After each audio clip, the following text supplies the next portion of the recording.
ভাই আসসালামু আলাইকুম। ওয়ালাইকুম সালাম। ভাই আপনার নামটা কি? আমার নাম মোহাম্মদ শাহজাহান মিয়া। শাহজাহান ভাই। এখানে দোকানদারি করতেছেন কতদিন ধরে ভাইয়া? প্রায় 4-5 বছর। 4-5 বছর। আচ্ছা, আপনার কাছে আমি দুটো প্রশ্ন জিজ্ঞাসা করব। সেটা হলো যে আপনার এই সরকার পতন হওয়ার আগে কি পরিস্থিতি, কি পরিবেশে দোকানদারি করছেন? তখন কি কোনো টাকা পয়সা দেওয়া লাগতো কিনা? হ্যাঁ, দেওয়া লাগতো। আর এখন এখন কি পরিবেশ, টাকা পয়সা দেওয়া লাগে কিনা? তো না প্রথম কোশ্চেন হচ্ছে আপনার, আপনি যে আগে দোকানদারি করছেন আপনার কি টাকা পয়সা দেওয়া লাগতো কাউকে? হ্যাঁ, আগে দোকানদারি করতে টাকা পয়সা দেওয়া লাগছে। আচ্ছা, টাকাটা কাকে দিচ্ছেন?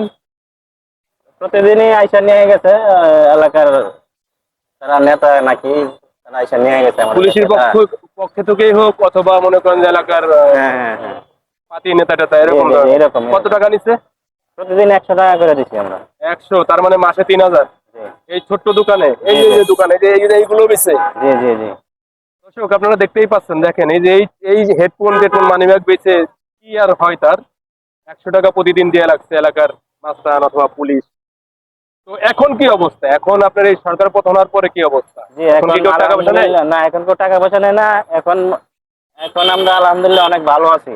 আচ্ছা, আগের চাইতে অনেক ভালো আছি। এখন কেউ টাকা পয়সা না, নেয় না? এখন কেউ টাকা পয়সা পুলিশ নেয় না। না অথবা না এলাকার পাতি নেতা টেতা না না, কেউ না? না, কেউ টাকা পয়সা নেয় না। যাক, অনেক অনেক ধন্যবাদ আপনাকে। কাউকে টাকা দেবেন না, আমরা হচ্ছে চাঁদার মনে করেন যে বিপক্ষে।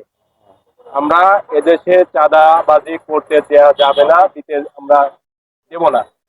জি, তো এরকম হইলে আমাদের জন্য অনেক ভালো হবে, কারণ আমরা তো অনেক গরিব, আমরা তো গরিব মানুষ, আমরা তো তো কোন রকম মিটে দিয়ে আমরা চলি, তারপরে যদি এখান থেকে 100 টাকা দেওয়া লাগে তাহলে আমাদের চলতে অনেক কষ্ট হয়ে যায়।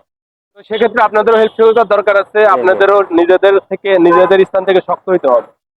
কেউ এসে টাকা চেলো আর আপনি দিয়ে দিলেন, সেটা করা যাবে না। তো আশা করি ভালো থাকবেন, সুস্থ থাকবেন, জি এই জি। কামনাই।